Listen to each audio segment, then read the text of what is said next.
Hello and welcome to Louise Singleton Creations and another quick midweek review video. Let's Resin have asked me to try out their dual speed heat gun, and today that's what I'm going to be doing. Let's see just how well it performs.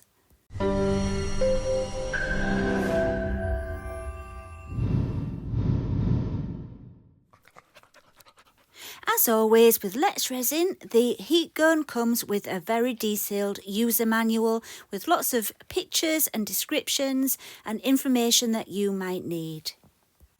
One extra touch with this heat gun that I haven't seen with any other heat guns is the silicone covers that it comes with, and that's to protect it, especially if you use resin. I've got resin on my heat guns many times and really messed up the end.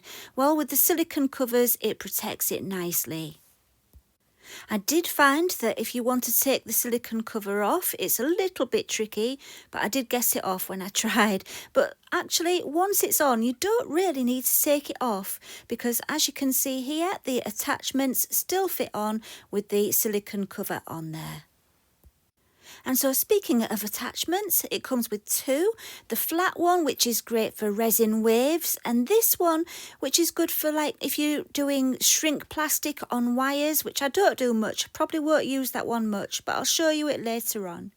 And as you already know, it has 2 speeds. Let me tell you a little bit more about that.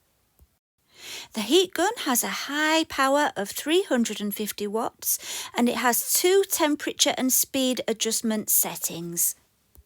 I will put the heat and wind speed on the screen because it's much easier for you to read it than it is for me to tell you. So let me show you some ways of using the attachments and also some other ideas that you can use the heat gun for. So as I said before, the flat attachment is good for making the seafoam effect on resin waves. And here I've used Let's Resin's Fast Cure resin and the Ocean White pigment.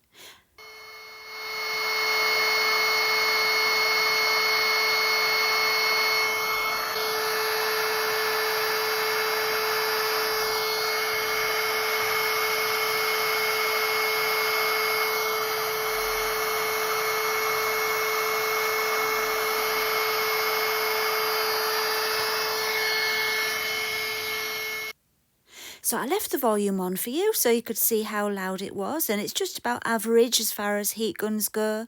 And the power of it blew the white pigment nicely. It was not too fast, just about right, and the lacing will appear shortly before your eyes. You've just got to be patient with it, and yeah, as you can probably see already, it's starting to appear. So it works very well for resin waves. So another thing that I use heat guns for quite a lot is sorting out my candles if this happens to them. Do you see those pits there where it hasn't levelled out properly? Yeah, well, I need to perfect my candle making, and this does happen from time to time. But what you can do is use your heat gun just to melt the top layer of wax and let it level itself out. The problem with doing that is sometimes the heat gun blows the wax too hard and it goes all over the place and messes up the side of your candle vessel. But this heat gun, what I found if I used it on the low heat, it didn't blow it too hard, it just melted it without blowing it, and it was perfect.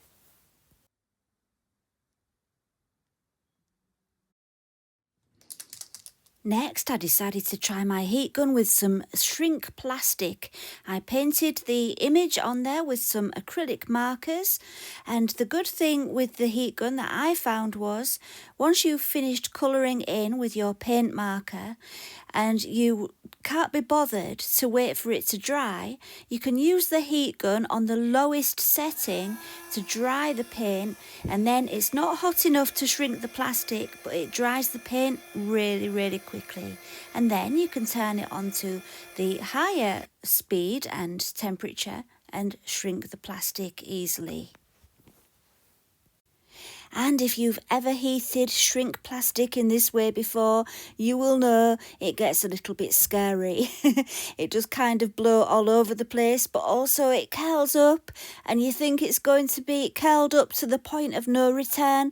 But once it shrinks down to size, it flattens out and becomes nice and flat, luckily, because I was starting to worry. And if that's not a good enough hint, please do give me a thumbs up. Right, so I've got a stamp and stick glue pad here, and I'm going to have a go at some embossing. I've got an old piece of a scrap of wood that I had lying around, and I decided to try it on there. So I just stamped the glue onto the wood, and then I took some embossing powder and sprinkled that generously over the top. And yeah, just be generous. As long as you've got something to catch the excess in, you can pour it back into your pot, so put plenty on. I was really impressed actually with how this turned out on wood. I've never tried it on wood before, but I loved the texture, and you'll see that soon.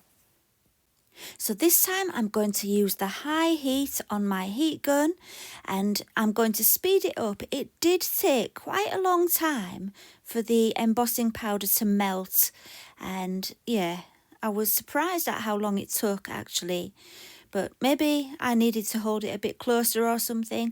I haven't used embossing powder for years. I've got it from when I did card making in the past, and I'd forgotten how long it takes to melt the embossing powder, but I got there in the end. And look at that texture, isn't it cool? I'm wondering about using it on resin art. I think it might be really good for that, because of course you can stamp it as well, but all my stamps are packed away from when I moved house and I haven't got them out yet. But yeah, if you stamp an image and then use the embossing powder, that could be really good. So yeah, I like that, and the heat gun worked very well for it. Right, the last thing to show you is the curved attachment that I mentioned at the beginning, and that is primarily designed to be used for what I'm doing here. It's shrink tubing that you use on wires for, any kind of electrical work. It's really handy stuff, and I do have some, so I thought I'd show you how it works. And what you can do is you can kind of do it hands-free really if you want to, because that attachment holds on to it and stops it from going all over the place, and the curve in the attachment reflects the heat, so you're getting heat from all sides, which really helps. I actually think it might have been useful on the shrink plastic thumbs up that I did before. I should have tried it, shouldn't I?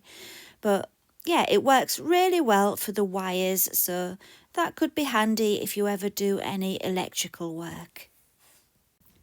So all in all, I'm quite impressed with Let's Resin's heat gun.